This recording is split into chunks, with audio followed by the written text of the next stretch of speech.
So starting out here, a little bit about who Matrix Networks is. So founded in 1984 out of a garage, really with the vision of bringing customer service to communications technology. At the time, PBX and phone systems were a brand new technology, and there were a lot of really smart engineering type people who really didn't understand how to do customer service. And David Ness saw that and saw the gap and really wanted to create a company that was founded around that customer support, customer service, and experience. And going from there, the industry has evolved a lot, and Matrix has always made the jump with the industry. Starting in 2000, when the Y2K and VoIP really came onto the scene, we started seeing IP communications, and that really caused a shift at Matrix Networks, our first real big shift. And that was to adopt network technology, understand network technology, and help our customers with routing of VLANs and controlling the packets that go across their network to optimize performance. We understood that was going to be critical going forward as IP communications platforms became the standard in the industry. And then we saw another shift occurring, around 2015, 2016 towards cloud technology. Started with big companies like Salesforce and Office 365 with Microsoft. And the adoption of that really led to more and more tools migrating to the cloud as they saw the advantages of what it had to provide. But Matrix was pretty hesitant to jump on. We were concerned about the performance of the cloud and the performance of voice over the cloud. We'd spent our careers making sure that voice was reliable, voice was consistent, and performance was fantastic. And we didn't really feel we could do that over internet connections that were just out there in the wild. That led us to SD-WAN. And when we discovered SD-WAN, it kind of changed our perspective because we were able to provide the same level of performance, even better than what was there before from a traditional PBX system. So really we've shifted from being primarily a voice company to being primarily a network company where voice is a component, a piece of that broader network. A key component of that is the partnerships that we choose. So Matrix has always been very big on vetting the solutions that we decide to deploy and support, choosing partners that we believe are in a strong financial condition and are going to be there for our clients over the long term. And with that, that's part of the reason that we brought M-Talk today and Ring Central forward to have this conversation. And so that new way forward is us embracing what the digital technology has in store for us, what the tools are that are out there. And the reality is your staff is already embracing these tools. And oftentimes it's occurring in a way you're not controlling, without security, without oversight, and without proper training. And what our goal is to bring back that into IT and into the organization as a whole to develop a strategy around that. So I want to talk a little bit about what's changed in UCaaS. Obviously, we've seen major adoption of work from home. And from that, a lot of different things are changing. But these trends we're talking about today have been going on for a long, long time. So people prefer to SMS over taking voice calls. A lot of folks prefer the ease and the simplicity and the lack of intrusion that an SMS message has when in comparison to a phone call. It's become a situation where if your company doesn't have an SMS strategy, you're probably falling behind competitors that have figured this piece out. Obviously, we still have fax. It's kind of the evil stepchild of communication. Nobody really wants to deal with fax. But the reality is it's still out there and some of us still depend on it. And creating a fax solution that is easy, reliable, secure, and simplifies what is done today is really important and should be included in whatever platform you're working within. Obviously, voice, critical going forward, and then also chat. So whether that's internal chat, whether that's web chat, chat with your clients, it should be simple, it should be seamless, and it should all be delivered into one place. Also voicemail to email. So we just kind of expect it. We have a cell phone. You know, we read our voicemails. I don't know about you, but I haven't listened to a voicemail in a whole long time. I look at the voicemail, I see who called me, I get the gist of it, and then I call the person back or text them or whatever needs to happen from there. People are using headsets, not handsets. The adoption of headsets as the primary communications tool instead of a handset has really escalated, especially post-COVID. And it was already really speeding up before that. And I think it presents some real opportunities for businesses in terms of the same set of tools are being used in the same communications platforms, doesn't matter. you're using your headset. It's high quality, noise canceling, and simple. Highly mobile. Obviously, we are working from home, but we're working from the road. We're working from coffee shops, working from our hotel rooms. All the tools, including your communications tools, should be just as adaptable and easy to use no matter where you are. It should be at least as good as your cell phone. So many people I talk to accept their legacy phone systems as is, but they expect so much from their cell phone. Yet the business really needs that phone and the communications platform to match or mirror what the consumer expects. The next phase of this, so customers are evolving. They prefer a quick engagement instead of a call, especially when you talk about things like appointment reminders, balances, shipping, dates, tracking information, those sort of things. Those quick interactions, they want to be simple. They want to get them quickly. And the preferred method of that is definitely an SMS type communication. But people are also communicating using Facebook Messenger and now Google and Apple's chat and help, business help. They're using Twitter.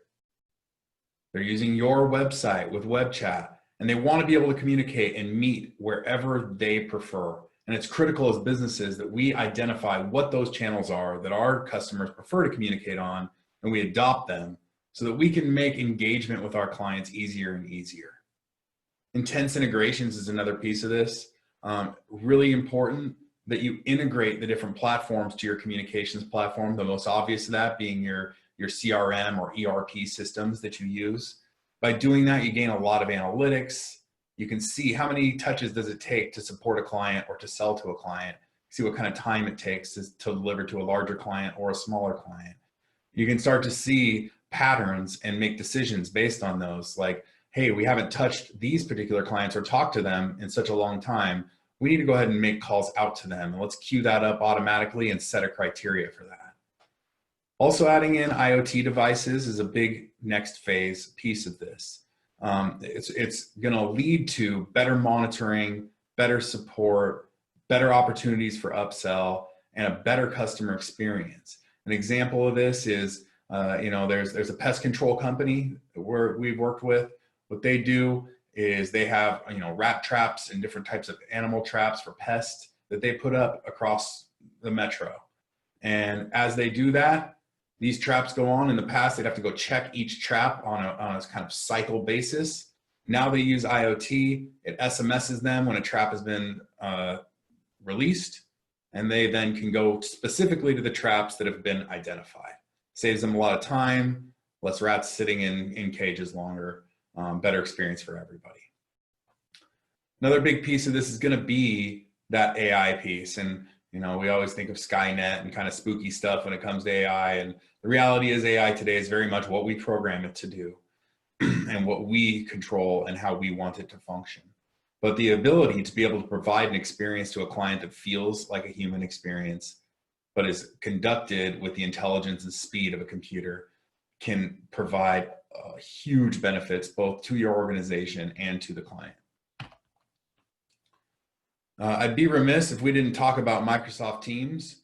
So Microsoft's grown aggressively in the last 3 months, specifically in their Teams adoption and Teams platform, which is pretty fantastic for Teams and pretty fantastic, honestly, for the industry in general. As people become accustomed to using a client and a collaboration tool, it helps with adoption across all the different tools. So, when we think about this, there's some different things to consider. So even though it may have been widely adopted in the past 3 months, that's often because it was the easiest thing to pick up. It's what's in front of you. It's free. A certain percentage of the organization is already familiar with it. Does not mean it is the end all be all for your communications platform. It lacks some basic things like SMS, contact center, real work group functionality, and just general phone system sort of tools that we depend on and take for expectations. So when people start to research using Teams as that primary solution, what does that look like? There's really 2 ways to consume that. One way to consume that is natively from Teams, and it leads to from Microsoft, which leads to all those challenges that I was just describing, a lack of feature set. it covers maybe 80% of what you need, but that other 20% is critical and is still needed. So customers that go that direction, they end up adopting separate tools and separate communications platforms to fill and bridge those gaps. That becomes complicated as you're in 3 different platforms, 4 different platforms, depending on what it is you're doing and what you're trying to communicate with. So another option to that is to integrate an existing UCaaS solution that already fills those gaps directly to Teams, and providing Teams as the front end and the user experience with the back end and all the routing and all the call control and intelligence that true UCaaS solutions have to offer. It does come with some challenges, however. There is a cost challenge. You're paying licensing fees on all different sides. There's a complexity challenge. And in my experience, Microsoft and Teams have not been terribly easy to work with as a partner to develop and work with in Teams, especially for those they consider competitors. So Teams is an option and something everybody should be looking at and considering, but you need a strong approach and a real evaluation of whether it makes sense specifically for your business. So let's talk a little bit about evaluating those options. So contracts. Too many of us just kind of gloss over a contract looking for a couple of key points and don't really spend the time to understand what it is that you're buying. So things to look out for are, what are the termination clauses? And do they make it easy for you to terminate at the end of the term if that's your preference? Do they have an SLA? SLAs are really critical, and they protect not only you, but they also protect the organization's partnership. And what I mean by that is, if you have an SLA with a client and you and I have agreed on a specific a level of service and there's an issue, there's a predefined way that's handled, and it doesn't require anger, emotion, tempers. We know what we need to do. We solve it. We take care of it. It's all predefined, and it keeps the working relationship solid. It also makes sure it's fair. Pricing can be really tricky when you look at voice pricing. People have all sorts of different fees, taxes, licensing plans, and understanding those and working with a partner that can explain how this system is really going to end up costing you is truly an important piece of this. Industry analysts, when we look at industry analysts, they have value. There is something out there that allows you to evaluate solutions. However, keep in mind that sometimes these particular consultants aren't all that fair or equitable about the way they approach these things. So I think the best thing you can do is actually talk to other clients. Talk to other clients who've used the platform. What has that support experience been like? What was the deployment like? Are they getting the value out of it that they initially were sold? Do they love the platform? These are all questions you can ask an actual end user, and are going to get a much different set of responses than perhaps an industry analyst will.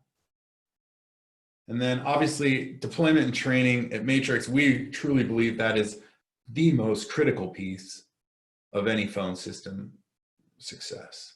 And the reason behind that is the configuration of the system for the deployment. It needs to match the business and the goals and the intent and the performance of what the business is trying to accomplish.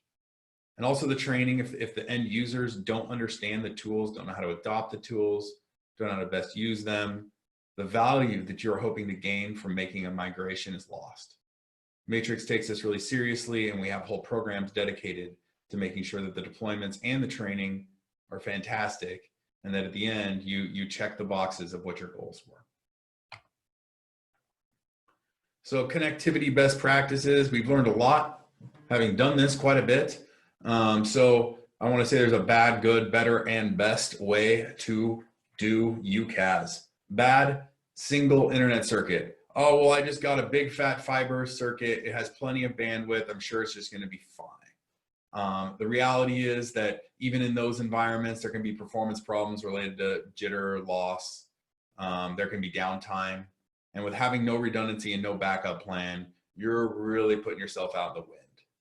So a good option is to have a dedicated voice circuit, 2 total circuits, a primary voice circuit, and a backup circuit that old single internet circuit can ride on. That way you have some failover, and you have a dedicated circuit that's not competing with all the other traffic that's going across your network. The better approach would be a direct connect from the underlying provider. So these providers will provide you a direct connect from their NOC into your location, providing QoS across that. That's a really good solution. I like that solution. However, that solution does have some caveats of if there are issues or performance problems within that environment, you're going to be affected. In our opinion, the best outcome is multiple commodity grade internet circuits and an SD-WAN box. This allows you to be on different carriers, so you don't have to deal with any one particular carrier's outages, issues, performance problems. The other one can take over and do the job. It optimizes that on a per packet basis to make sure there's no downtime. If there is a failure, calls continue, people are able to chat, SMS, do everything that they want to do. Video call.